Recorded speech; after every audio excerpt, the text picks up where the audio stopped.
Hello everyone, welcome back to CryptoCache. Thank you so much for joining me here. Happy Wednesday to you. I hope you're having an amazing day. We're going to take another look here at Bitcoin once more, of course, kind of see how much lower it can go, right? We're doing the limbo here with Bitcoin, see we might even have a potential double bottom. We'll look at a few different patterns as well, kind of see if there's a hang quite noticeable, but generally speaking, the whole point here is to help you learn, become a better trader. If you want to become a better trader, you can attend my Trading Academy, community, and signal group where I send out signals for every single trade that I take as well. We've been taking massive profits to the downside based on these short positions that are pretty obvious at this point. I'll explain more about that as well and roughly where we're at here. So once again, CryptoCache.tech is a site, check that out, and I do offer discounts for military and third world countries. Message me direct with the the comments section. The contact information I have down there, that's the only contact info you want to have for me, okay? Because I will never solicit you or direct message you. I will respond, but I will never initialize a conversation. Taking a look here at Bitcoin. So big picture here is really the same. The narrative hasn't changed at all. We're moving to the downside, not just in the last couple of 3 or 4 trading days, excuse me, but also in the overall sense of things here, right? So we can see the 50-day SMA just working concurrent with this trend line. We got to leave that trend line there until it breaks, right? So once we break back above that trend line, doesn't mean we're just going to be straight bullish from there. It just implies that we've broken this descending channel. The descending channel right now is down, okay? It's downside, period. No other way around it. We were at 48,000 no less than 3 months ago, and now here we are later, only a fraction of that total there. So again, pretty significant decrease. I know we know that, but just generally speaking, there's no reason to think that this is going to change anytime soon. So all the more reason to adjust your mentality and kind of start developing an investor mentality versus I wouldn't say necessarily trading mentality, because you can still totally trade to the downside, which we've been doing. But generally speaking, the overall sense of what's most important right now is to dollar cost average, specifically at the price point that we're at. Because even if it does come down to just say 14,000, like we're anticipating might be a reality, even if it does do that, it's not going to stay underneath 20,000 forever. Okay, it's going to come back up. It's going to test its all-time high again eventually, right? So keep in mind, you're going to get some guaranteed gains if you were to continue to invest right now. I just dollar cost average $20 a day. That's my thing. I have an automatic withdrawal. It all happens naturally at the same time every single day. Okay, so again, just something to kind of think about, but generally speaking, that is where we're at here for the overall sense of things. Now, taking a look at the daily, we can see we're retesting 30 on the RSI. That hasn't worked very strong as a support level in the past. It may not work as well at this point, but the one thing we do have going for us is the simple fact that we have a strong support level here at 19,800 or 20,000. You could round up a little bit. That's a good area. That is an area in which we've seen the most amount of volume accumulation. And also, of course, in the past, if you look at the big picture, we've got a lot of, here, I wouldn't say a lot, but there's a decent amount of volume just below that price point, and that's working as a support level. Okay, so inevitably we'll see 19,800 work as a support here moving forward. We may break below that, of course, but it was no surprise that we're seeing a retest of that level. Okay, you could also argue that we're kind of starting this double bottom type of pattern, right? So there's a great chance we'll see a retest of maybe just say 18,700. That's roughly where the price came down as far as a candlestick close is concerned. And then obviously also potentially in the 17,000 range as well. So again, that's I wouldn't rule that out. Just because we have a support level here doesn't mean it's not going to break below that. It's done it before, it can do it again. But in truth, the last three out of the last maybe 7 to 10 trading days, we've seen the price action stop at that level and not go any lower.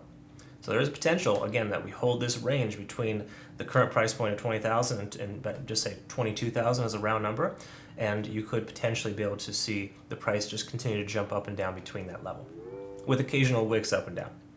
All right, so again, that's kind of what we're looking at here. Nothing's super stark here, of course, as far as realities are concerned. We've got a MACD convergence on the daily, but that's a bit of a lag. I do not trust that. The 4 hour is probably the more convincing one, where we can see this significant divergence here, which is half the reason why we decided to take a short position yesterday, because we are obviously losing that momentum bullishly. All right, taking a look here, of course, as well. Another reason why I took that short position yesterday too, just so you know, as far as my community members are concerned. If you're curious why I sent that signal, the short signal, that was Ethereum, Bitcoin, and BNB, which we hit profits on all of them essentially, considering the fact that even though we didn't get filled on Ethereum, we still hit our target. We saw 50 on the RSI get tested and rejected. Okay, so you see the price come up here, and what that does, when the price comes up and it gets rejected on 50 on the RSI, that reaffirms as a strong resistance level. So same Fibonacci retracement level here at about 20,700. Furthermore, we're making lower highs and also concurrently lower lows. So until we can break this pattern of lower low, lower highs, there's no reason to expect the price to recover. And yes, you could argue that if you buy this dip right now and the price comes up here and inevitably continues higher, that you did well. But that's not how it works. You're not supposed to trade like that. You wait for confirmation. So, confirmation to me would be breaking this descending channel here and essentially closing above somewhere over here. That would be a case in point where we could possibly feel comfortable with a long position. But once more, we are stuck in a range too, so you could argue the fact that getting in now would be advantageous to be able to ride it up to about 22,000 as a potential. Again, that is not a terrible school of thought, but it's just not appropriate right now until we have confirmation, right? That's the whole idea. So generally speaking here, 4-hour chart doesn't look great. Everything is still pointing down. And if we were to look at the moving averages as well, we're now effectively below the 20, the 50, and obviously the 200 is trailing way behind. It's somewhere up here at 25,000.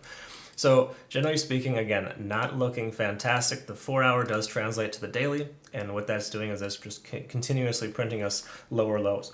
So in that sense, I would not expect 20,000 just to hold significantly. It might, maybe. This may be the bottom. You never truly know.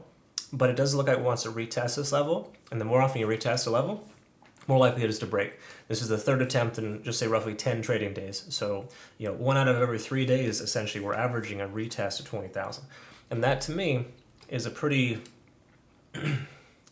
it's good in one sense, but mostly bad in another. In other words, I think that it's more likely negative than positive because just based on that previous support level, which has very low volume, I mean, it has a good amount of volume for about 2 or 3 weeks back a few years ago, but generally speaking, that's kind of what we're looking at here. So with it being where it's at now, that's kind of what I don't know. I hope that makes sense in how I described that. Sorry, I kind of got stuck in a circle there. So here's what we're going to do here. We're going to take a look at 1 hour and call it a day. Take a quick peek at the Ichimoku cloud. We can see every single sign here telling us to keep our short positions open. Okay, so if you have a short position for Bitcoin, no reason to close that for at least another 12 hours until this intersects with the price action. Okay, but we're below the cloud, conversion lines, below the baseline, and same thing with the lagging span, free and clear of price action. So essentially just telling us that a short position is much more viable than long. If we take a look here at TD sequential, we can see we hit a 9 here recently, got a little reset, back down to a 6 to the upside. So I would venture to guess that we're going to get rejected at about 20,300 and then work our way back down. I'm speculating we're going to see a retest of sub 19,800 or 20,000 or lower. So for my community members, yes, I'm confident we're going to hit our profit targets on our Bitcoin trades. Same thing with BNB. Of course, we're still locked in there, and hopefully you got into that Ethereum trade as well. And generally speaking, looking mostly positive here to the downside.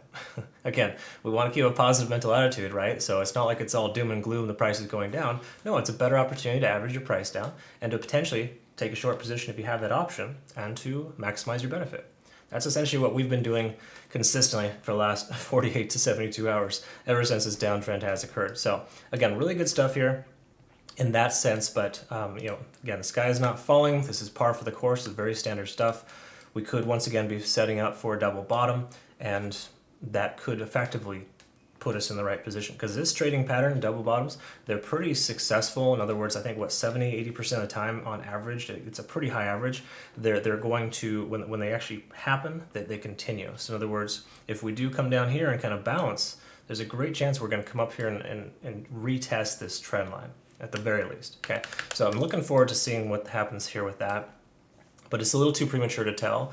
And I would say right now, your best position is no position, because honestly, we don't truly know if it's going to want to continue to go lower, even though it's giving us most of the signs that it does. So that's kind of where we're at here. So hopefully this made sense to you, and I explained that correctly. Thank you so much for, I guess, sticking around and watching the whole thing. Hopefully you learned something here today. And thanks again to all my current community members, of course, and subscribers. I get so much positive feedback. I'm just greatly appreciative of that. So thank you for letting me know how you feel, and I'm so happy that I'm making a positive impact in your life. I hope you have a great rest of your day. Once again, if you're not currently a community member, CryptoCache.tech is a site. Look forward to working with you. I hope you have a great rest of your week as well if we don't talk soon. Thank you so much. We'll see you next one. Bye-bye.